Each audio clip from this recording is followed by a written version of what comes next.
Espace TV, le 22h.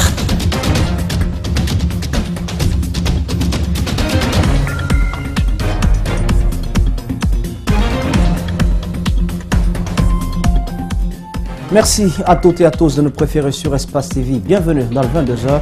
Donc voici les principaux titres. Constat à Conakry de la journée ville morte appelée par l'opposition républicaine. L'administration a fonctionné dans la commune de Kaloum.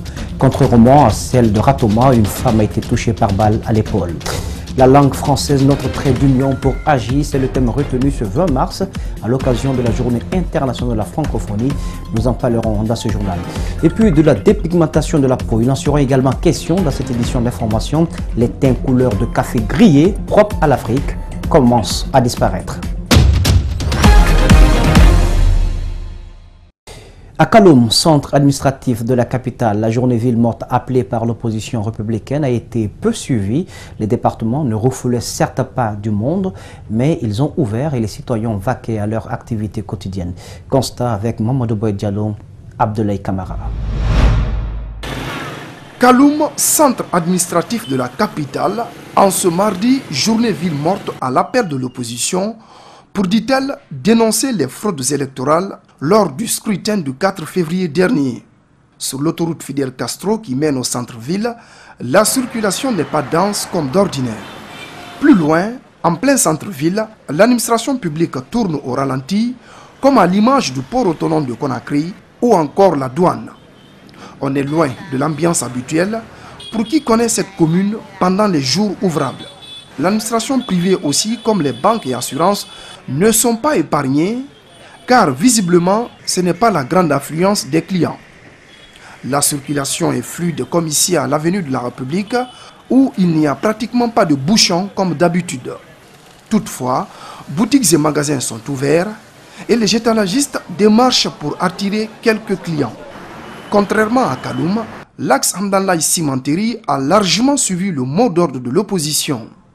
Ce axe est resté paralysé avec par endroits des affrontements entre jeunes manifestants et forces de l'ordre, notamment à Koloma, Bambeto ou encore Sonfonia, en haute banlieue de la capitale. Selon le site Guinée Matin, une femme du nom de Mariama Siré Diallo a été blessée par balle à Hamdallah, mais sa vie ne serait pas en danger. Contrairement à la commune de Kaloum, celle de Ratoma a été paralysée, notamment à Koza et Bambeto. Et dans la foulée, une dame du nom de Mariam Siré Diallo a été blessée par balle à l'épaule alors qu'elle cuisinait à Hamdallah. Sa vie n'est pas en danger. El Hadj Aliouba, Mohamed Valectoré pour les détails. Circulation paralysée, boutique fermée, c'est la situation qui prévaut ce mardi sur le tronçon Bambeto-Hamdallah. Des jeunes sont sortis ériger des barricades sur la route. À Hamdallah, une femme a reçu une balle et a été admise dans une clinique. Quand la balle l'a touchée, elle a crié très fort. C'est en ce moment que j'ai vu le sang. J'ai crié aussi pour appeler les voisins. C'est eux qui m'ont aidé à transporter ma fille à l'hôpital. Mariam Siré Diallo habite à environ 100 mètres de la défunte Mariam Ba, une autre victime dont le corps a été inhumé ce lundi à Bambeto. Les médecins qui l'ont reçu n'ont pas souhaité s'exprimer. Mes enfants ne sont jamais sur la route. Aucun véhicule ne circulait sur la bretelle. Mais c'est ici que la balle l'a trouvée pendant qu'elle était assise. La journée ville morte de ce mardi a entraîné des perturbations dans la circulation à certains endroits de la capitale guinéenne. Ce jour 20 mars, 80 États partagent le plaisir d'un patrimoine commun, la langue française. Le thème retenu au-delà du thème général en Guinée, c'est l'oralité. Et cette thématique est plutôt orientée sur le caractère d'union de la langue française. À l'aide de cet instrument linguistique, les autorités durant cette journée demandent d'agir. Djibril Ba, Ibrahima Souma. Le français, cette langue est celle qui incarne de nombreuses valeurs que des États au nombre de 80 sont fiers de partager. Le 20 mars leur donne l'occasion de traduire ces valeurs à travers des discours ou apporter de profondes réflexions dans un contexte où le monde subit des transformations structurelles. Le français, dans un autre sens, est plus qu'un moyen de communication. On va essayer de mettre un peu à l'honneur la manière de parler le français hein, qui est commun donc à tous les membres de l'organisation, mais qui est une manière particulière, spécifique à chacun des pays. Il revient aussi à l'organisation de la francophonie de montrer à l'occasion de cette journée sa volonté d'adaptation à la vision de la langue française, celle de répondre aux préoccupations de la communauté internationale. Cette vision s'élargit avec un combat pour la prospérité, la liberté, la paix et la dignité. Et là, être parlé sur tous les continents, eh bien, ça nous ouvre vers cette diversité dont on parle. Et puis aussi, il y a dans les pays francophones, il est vrai des pays très riches, et on a aussi des pays très pauvres et qui sont en développement. Aujourd'hui, plus de 250 millions de personnes parlent le français dans le monde, et 110 millions sont des Africains. Il y a par ailleurs à s'interroger sur son utilité par rapport à l'anglais, que bon nombre estiment bien présent sur l'échiquier international, même si les avis sont relatifs. La première, c'est que partout où l'anglais progresse, le français progresse. Et lorsque vous interrogez des linguistes, vous apercevez que l'anglais est une bonne façon. Il faut comprendre que l'anglais est devenu aujourd'hui la langue du business. Beaucoup d'économistes qui utilisent cette langue dans le cadre de leur travail. Et donc, selon ce point de vue, ça a tendance beaucoup plus à prendre le dessus sur la langue française. L'oralité et l'intégration du français sont des aspects qui se posent en termes de défis à la société guinéenne. Aussi, la médiation politique et l'environnement restent indispensables aux yeux des observateurs. La paix, c'est la résultante du comportement de chacun de tous et cela passe nécessairement par une culture citoyenne. L'appel à la paix en cette période post-électorale, c'est ce que font l'ensemble des responsables des partis politiques, une façon pour eux d'atténuer les tensions qui deviennent de plus en plus aiguës en Guinée. C'est une série d'interviews que vous propose Macky Sall, Djibril Kaba Kamara. Nul n'ignore la montée de la tension interethnique qui secoue la société guinéenne en cette période post-électorale. Pour le PEDN, la violence n'est pas une solution aux problèmes des Guinéens. Nous n'avons pas besoin de chiens-lits pour régler nos problèmes. Nous sommes des Guinéens. Nous avons décidé de faire la politique à travers le PEDN. Nous nous sommes dit que faire la politique, c'est entrer dans un environnement de débat d'idées. Le même son de cloche à l'Union des forces démocratiques de Guinée, l'UFDG, le principal parti de l'opposition. Une réaction prise à l'occasion de l'enterrement de 4 militants de l'opposition tués pendant les protestations. Il faut que les Guinéens regardent la vérité en face, qu'on revienne à terre et que le combat reste dans le domaine politique. Il faut sortir de tous les clivages communautaires et ethniques parce que le terrain sur lequel cela nous envoie dénature notre combat et enlève en nous tous les éléments nobles du combat politique. Le parti au pouvoir ne manque pas de mots pour analyser la situation. 2 de ses responsables ont accepté de nous recevoir.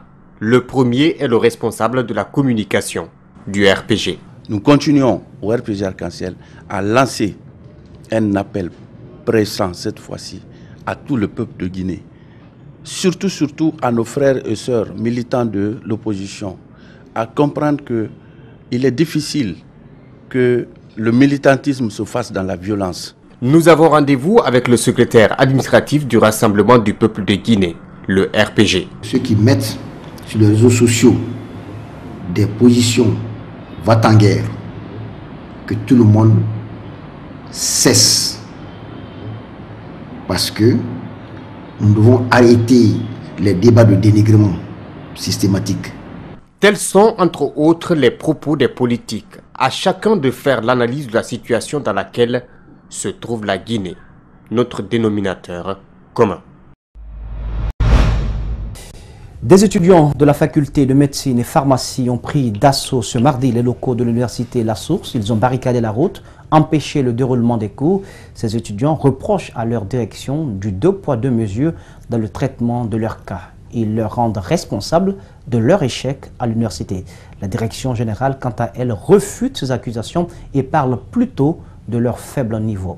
Mamadou Kalisso, Aboubakar Din Kamara.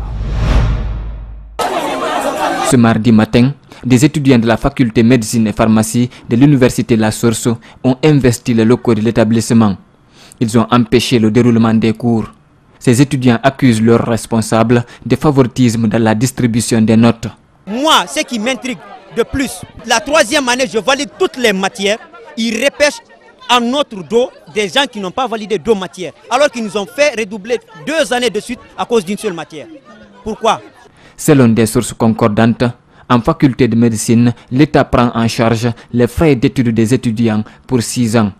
Or, bon nombre de ces étudiants ont déjà fait plus de 8 ans à l'université. Donc, ils ont été écartés lors du dernier recensement biométrique. Comme nos amis déjà qui sont recensés et qui ne devraient pas être recensés sont là, ils étudient dans les conditions et que nous sommes écartés. On a déjà composé dans assez de matières. Ils n'ont pas accepté d'afficher nos notes. Certains ont été empêchés d'entrer dans la salle de classe. Nous nous sommes dit que là, ils veulent mettre à l'eau notre vraiment avenir. D'après la direction de cette université, la faculté de médecine et pharmacie compte plus de 800 étudiants. Lors du recensement biométrique, seulement la moitié a été prise en charge. L'autre moitié doit régler sa situation auprès du département de l'enseignement supérieur, explique le doyen de la faculté de médecine. C'est au ministère de prendre la dernière décision. Et nous ne sommes que des exécutants sur le terrain. Mais nous, en tout cas, on leur a fait comprendre, au plan pédagogique et au plan académique, il n'y a pas de discussion entre les étudiants et leurs formateurs. Il y a des principes qui sont clairs. Il faut avoir 5 sur 10 dans toutes les matières pour aller en classe supérieure. Cela ne se négocie pas. Il faut valider tous les stages pratiques. Cela aussi ne se négocie pas. L'insertion socio-professionnelle des jeunes au cœur d'un débat sur le chômage bat son plein. Les initiatives pour lutter contre ne manquent pas. Ce matin, la directrice nationale de l'emploi des jeunes nous a ouvert ses portes. Les acquis, les perspectives et les difficultés de l'emploi des jeunes, tout a été passé au peigne fin. Aminata Kouyaté est au micro de nos reporters Alseni Bari, Ibrahim Souma. Les centrales de métiers, passant par les conseils, les stages pratiques pour les diplômés, plusieurs projets ont été effectués durant les 3 ans de service d'Aminata Kouyaté. L'objectif est de favoriser l'insertion socio-professionnelle des jeunes. Il s'agit aussi de les former en vue de leur permettre de créer leur propre entreprise. On fait des stages de renforcement de capacité à l'esprit, comme on dit, à la prise en charge, à la confiance en soi. En tout cas, toutes les techniques qui permettent, comme on dit, de pouvoir trouver du travail. Donc ça aussi, ça fait partie de nos missions. Maintenant, au niveau plus global au sein du ministère, ce qu'on a réalisé, qui est une grande fierté, je pense, pour ce département et depuis à la tête avec le ministre en charge de la jeunesse actuellement, c'est qu'il y a 1 an, nous avons réussi à faire le programme national d'insertion socio-économique des jeunes. Avec ce dernier, naît le programme intégral financé par l'Union européenne à hauteur de 65 millions d'euros pour lutter contre l'immigration irrégulière. Aujourd'hui, d'autres initiatives sont en vue. On a ce rôle de conseil, c'est 1. De 2, c'est ceux qui ont aussi je vais dire, qui sont diplômés, qui sortent et qui n'ont aucune expérience, c'est aussi les encourager, les inciter à aller chercher des stages et essayer de voir comment ils peuvent trouver des stages. Il y a aussi ça, et aussi voir dans quelle mesure aussi certains peuvent bénéficier d'accompagnement en leur disant déjà de se regrouper et de monter un projet et de voir comment est-ce qu'on peut financer ces projets. Et c'est dans ce cadre-là justement que le président a mis en place, comme on dit, un fonds de garantie pour les jeunes avec le projet Démarrage où 25 jeunes entreprises quand même ont bénéficié de financement. À cela s'ajoutent les ateliers dans les universités et l'implication des jeunes dans les autres régions de la Guinée. Mais la grande difficulté reste le manque de ressources. Le génie guinéen à l'honneur dans ce journal, un ingénieur électromécanicien vient d'inventer une bande de becs injecteurs électroniques. Cette invention, apprend-on, pourra résoudre le problème de contrôle d'injection des véhicules qui donne lieu souvent à des incendies, une prouesse qui mérite l'accompagnement de l'État. Abdourahmane Bab, Alseni Kamara. Un boîtier d'alimentation, des rallonges et des prises. À première vue, cet engin n'a rien de particulier. Inventé par cet électricien généraliste, Cette machine appelée bande de contrôle des becs injection électronique au système a pour rôle principal examiner les becs injection électronique à l'essence et diesel. Auteur de l'œuvre, Aboubakar Chérif nous explique fièrement les solutions qu'apporte cette machine. Au cours du contrôle des becs injectés, pour ne pas que la voiture prenne le feu. Donc d'autres mécaniciens oublient. Maintenant, il va brûler la voiture. L'intéressé, c'est ce qui m'a poussé d'analyser et solutionner ça. Aboubakar Chérif n'est pas à sa première prouesse. Récemment, il a inventé un système de démarrage de moto via un téléphone portable. Pour cette nouvelle invention, la conception n'a pas été facile, mais en un temps record, il est parvenu à trouver un moyen efficace pour prévenir la noyade des moteurs. Pour la confection, c'est un mois, mais l'analyse, ça a pris presque... Parce qu'il doit travailler comme calculateur. Ça a pris de longtemps, j'ai fait la recherche pour comment calculateur couper et fermer. Mais dès que ça a reçu, c'est fini. Maintenant, j'ai construit le coffret pour lui. Cet ingénieur ne manque pas d'imagination et d'ambition. Après cette œuvre qui mérite l'accompagnement des bonnes volontés, il compte faire d'autres inventions pour favoriser la réparation des véhicules. Je dois faire pour la pompe électronique, pour le contrôle des becs et pour la pompe électronique. Les Blancs ont fait ça déjà. Mais il n'a pas la portée de tout le monde. Donc je dois construire ça pour pouvoir satisfaire les mécaniciens de bas pipe. Le garage de la rue n'a pas de moyens. En attendant que l'État réagisse favorablement aux appels des génies en invention, Aboubakar Chérif et plusieurs autres innovateurs continuent à explorer plusieurs pistes pour répondre aux problèmes qui se posent aux détenteurs des engins roulants. Les teints couleur café grillé, couleur banane d'or, les femmes, les jeunes filles, couleur terre de rizière, ces teints, mesdames et messieurs, propres à l'Afrique, sont hélas en voie de disparition. Les responsables de ces fléaux sont les produits cosmétiques dépigmentants de tout acabit, savon, shampoing, crème pour la peau, parfum, et on les retrouve dans la rue et dans les pharmacies. Et ces produits vendus quelquefois même à même le sol sont très souvent de piètre qualité. Les univers parallèles de la cosmétique, c'est un reportage signé Mohamed Souma, Ibrahima Sori Kamara. À l'abri d'un soleil de plomb, Alpha, sous son vieux parasoleil, expose sa marchandise dans une brouette. Les femmes sont les plus nombreuses à se les procurer. Le prix en est pour quelque chose. La conservation est peu de mise. On le revend, si on prend à 15 000, on revend à 17 000. Si on prend à 20 000, on revend à 22 000. Si on prend à 30 000, on revend à 32 000. Non, ça peut gâter, mais ce qui va se gâter, on va le laisser au magasin. Si un client revient, il demande un autre produit, on part là-bas, on achète, on revient, on le revend. Chez les professionnels, de la fourniture à la vente, les produits suivent une procédure méthodique. Rien n'est pareil chez les étalagistes, car les effets sont connus. Et tout produit, que ce soit cosmétique ou pharmaceutique, le plus souvent les firmes recommandent une température maximum de 25 degrés. Et vous conviendrez avec moi qu'en Guinée, la température monte parfois jusqu'à 40 degrés. Imaginez si un produit est exposé à une telle température. Imaginez les conséquences sur la peau de nos sœurs, c'est les vergetures, c'est certaines dermatoses, c'est des boutons par-ci par-là, et puis c'est la différenciation de couleurs au niveau de la même peau. Donc il y a tellement d'effets qu'on ne peut pas tout citer.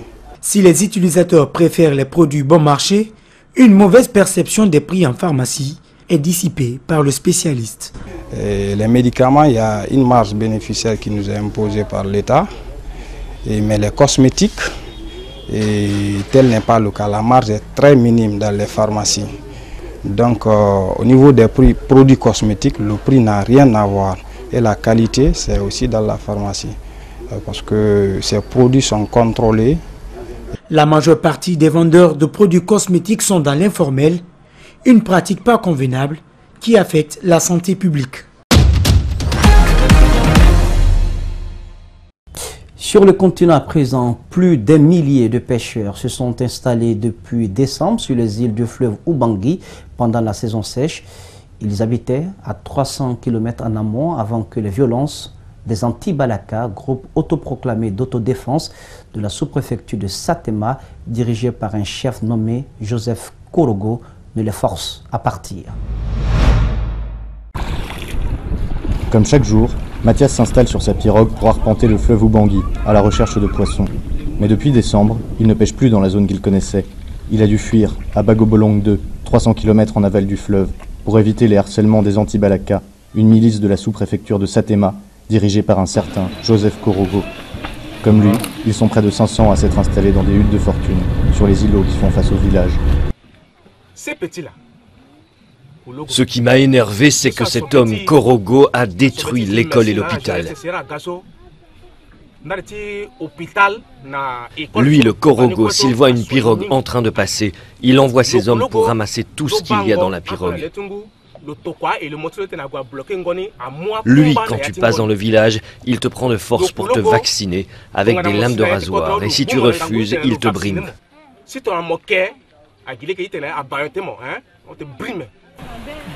Vaccination, un terme qui désigne une cérémonie faite de scarification au rasoir et d'inhalation de chanvre, censé rendre le sujet imperméable aux balles. Les Anti-Balaka de la zone où habitait Mathias forcent les pêcheurs à s'y soumettre dans l'espoir de recruter de nouveaux combattants. Cet homme en porte toujours les stigmates. Enlevé sur sa pirogue, il a été ligoté, vacciné pendant 3 heures, racketté et tabassé, avant de s'enfuir. François Kokayeke est le chef du village de Bagobolong 2. Avec son association de pêcheurs, il tente de l'aider, lui et les autres. Il leur a distribué des filets de pêche inutilisés. Mais la cohabitation n'est pas toujours facile. La pêche est devenue moins bonne à cause de l'inflation du nombre de pêcheurs. Comme les pêcheurs n'arrivent pas à avoir de gros poissons, ils ramassent les petits poissons, ce qui diminue les réserves. Pour continuer de gagner sa vie, malgré l'épuisement des réserves de poissons, Mathias n'a qu'un recours, lancer son filet, encore et encore, en attendant de pouvoir rentrer chez lui.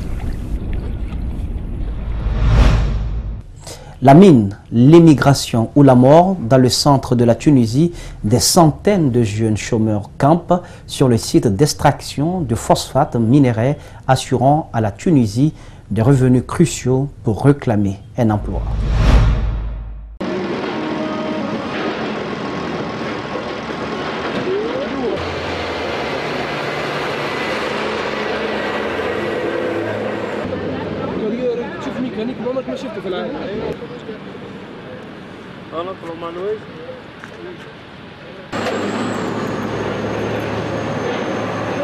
الحل يا الهجرة يا الموت يا الحبس يا الانتحار ما ما حتى حل معناه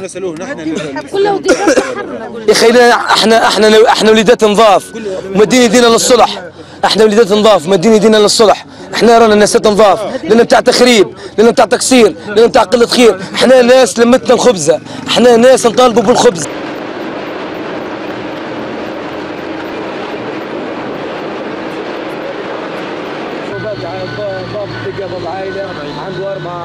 عنده 4 صغار و5 صغار عندنا التزامات عائليه عندنا بينا نخدموا ماذا بينا اكيد ثم مشاكل معناتها خاطر عندنا التزامات عائليه وناس تلقى عندنا ناس هز قروض ومعناها وماذا بينا ما يتعطلش العمل.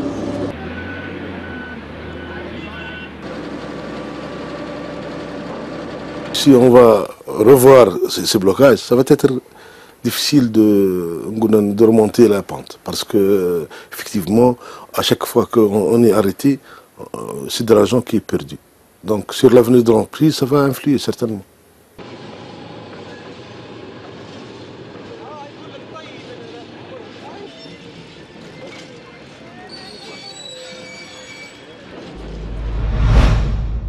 L'ex-président brésilien Luiz Inácio Lula da Silva a lancé sa tournée électorale dans le sud du pays en compagnie de 3 ex-chefs d'État d'Amérique latine condamnés à 12 ans de prison pour corruption. Son avenir est suspendu à l'examen d'un nouveau recours devant le tribunal de 2e instance de Porto Alegre.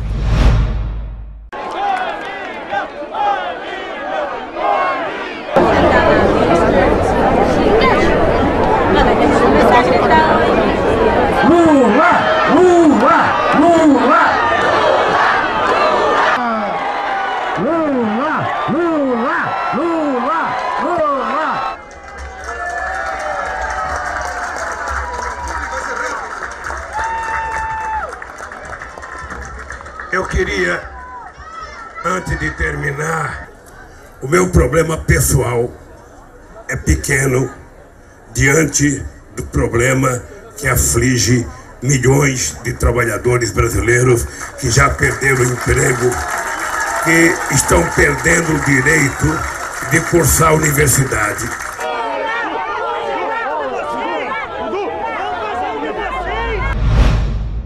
Voilà, mesdames et messieurs, ainsi donc prend fin cette édition d'information. Cadrage pour vous, Courrier Bokourmont était présent, à la régie Lamine Silbé.